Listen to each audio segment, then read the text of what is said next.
Could Alexander Volkanovski shock the world once again and beat Islam Makhachev? With UFC 284 right around the corner, there's a ton of hype and excitement around this super fight. We have the number 1 versus the number 2 pound for pound fighter in the world. This is something that you don't typically see. But quickly, before we get the video started, for those of you who may not know, I'm Juicy MMA, I make opinionative MMA content, and if you guys enjoy videos similar to this, hit that subscribe button, that like button, and that post notification bell. But anyways, let's get into it.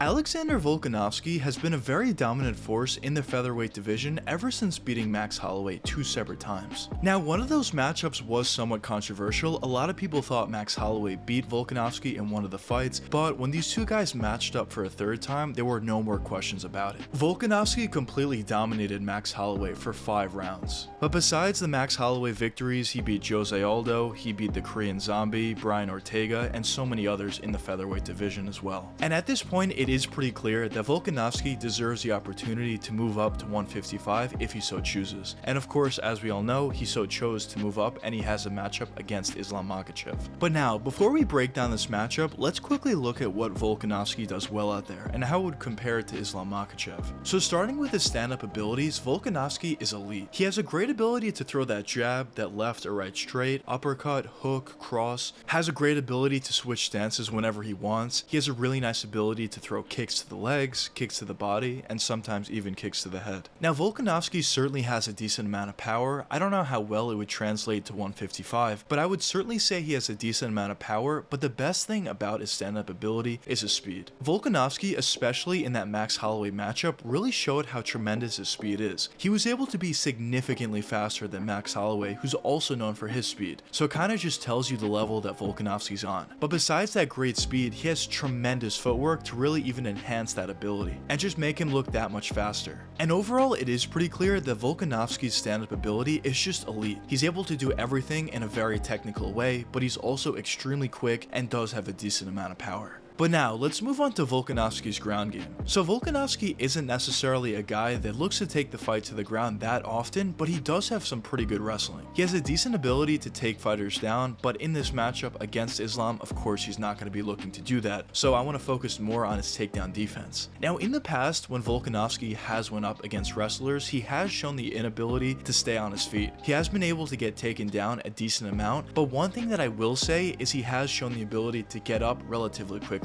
But when he's actually on the ground, I would say he has a decent ability and a decent understanding of what he should be doing out there. He knows when to be offensive, he knows when to be defensive, and if he needs to get back to the feet, he knows how to do so. Now, in terms of his chin, Volkanovski has a tremendous chin, and I do see it as a chin that would translate relatively well to 155, especially with the added weight that he did just put on. But I would say the biggest positive about Volkanovski's game, besides his great skill, is certainly his heart. The fact that he was able to be in a mounted guillotine against one of the better submission artists in the 145 division in Brian Ortega was just incredible. Basically 99% of people would have either A, tapped out or went out. But not only was Alexander Volkanovski able to get out of that submission, but he was also able to win that fight in a dominant fashion. So it's pretty clear that Volkanovski has a ton of heart to him as well, besides his great skill. But now let's move on to Islam Makhachev and see what he does well. So in terms of Makhachev's stand-up ability, I would certainly say it's decent. I do think he's underrated, but at the same time, I don't think he's all that great. In terms of his stand-up abilities, he does a really nice job at throwing that jab out there, uppercut, hook, cross, certainly has the ability to switch stances as well, but at the same time, I would say he's not nearly as free-flowing as a lot of the other elite strikers in his division, including Volkanovski. Now, he certainly has an ability to throw kicks, but mostly out there, what he does well is just uses that boxing approach. But besides his stand-up abilities, it's pretty obvious that the best ability of his game is his ground game. He does a great job at patiently waiting until he finds an opening for that takedown, and once he takes the fight to the ground, it's very difficult to get back up. He does a great job at either A, finding the submission, B, just finding the position and dominating for 3 or 5 rounds, or C, finishing the fight with ground and pound strikes. Once you go to the ground with Islam Makhachev, it's just very difficult to win. Now, in terms of his chin, I would say he has a pretty decent chin, although he did get brutally knocked out earlier on in his career, but overall I would say it's decent. He also has pretty good defense and he doesn't get hit all that much, so that certainly helps as well. But now let's get into my prediction. Who would I think would win this matchup between these two guys? Well, in my opinion, I think this actually is a pretty close matchup, unlike what a lot of other people are saying. I do think Volkanovski has a legitimate chance, but at the same time there are some pretty big advantages for Islam Makhachev. So starting with Volkanovski, I think it's pretty clear. The key is going to be to keep the fight on the feet. If he's able to do so, I think he's going to win straight up. He's much better than Islam Makhachev on the feet. Although Makhachev does have some nice power, Volkanovski is just going to be significantly quicker, and I do think he's going to end up winning a decision if the fight stays on the feet for the most part. But if the fight goes to the ground, the advantage would certainly go in the direction of Islam Makhachev. He could potentially win a decision via just staying on top of Volkanovski for the entire fight, or there's even a chance he could get a submission or just ground and pound strikes for a TKO finish as well. Now, one thing that I do want to touch upon though is a lot of people think that Volkanovski's instantly going to get taken down and he's not going to be able to get back up. Because Makhachev is much better than Volkanovski, which is true. He's obviously the superior wrestler, but also Volkanovski has shown in the past that he doesn't necessarily have the best takedown defense. But I do want to push back on that thought process at least a little bit. In the past, when Volkanovski was getting taken down a bunch, yeah, that is true, but certainly time has passed and he's certainly got a lot better from where he was then. Also, he's going to have more muscle on him, and he's also going to be significantly shorter than Makhachev.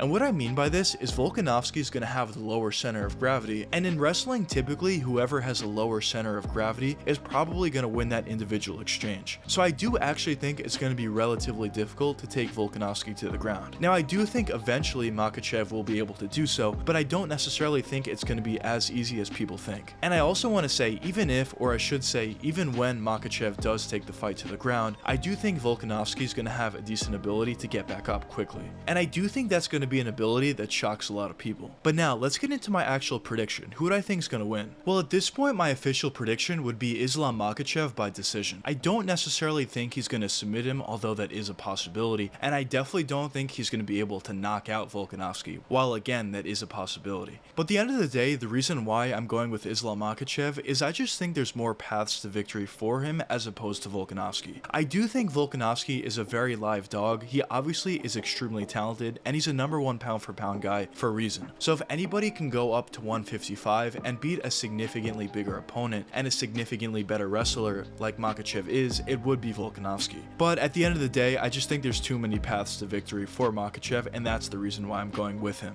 But I guess only time will tell what does end up happening in this matchup. I will say I am extremely excited for this fight, and if Volkanovski is able to win, I don't think there's any doubt that he's the greatest featherweight of all time, and he certainly would enter the argument for the greatest of all time. I still don't think he would be there, but he would certainly be in that argument. But anyways, let me know what you guys think in the comments. Do you think Islam Makhachev or Alexander Volkanovski will win this matchup? But anyways, I hope you guys enjoyed the video, and if you did enjoy, check one of these two videos popping up now, and until the next time, peace out guys.